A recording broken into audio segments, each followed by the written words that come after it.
Hey, what's up guys? So in this video, we will see how to hard reset the Oppo A5x.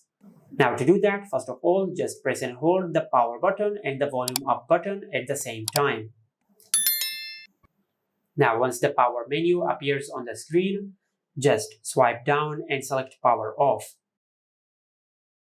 After you power off your smartphone, the next step is to press and hold the power button and the volume down button at the same time until you see Oppo's logo on the screen. Now to navigate this screen, just press the volume down button and select your language. I will select English. Now just press the power button to confirm your action. Now from here, just select Format Data. As you can see, it is already selected on Format Data. Now to confirm this action, just press the power button. From here, just enter this verification code in this section. After you enter the verification code, just select Format.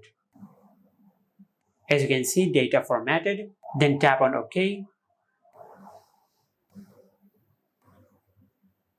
And this is how you can hard reset the Oppo A5x. Make sure to like, comment and subscribe. Thank you for watching.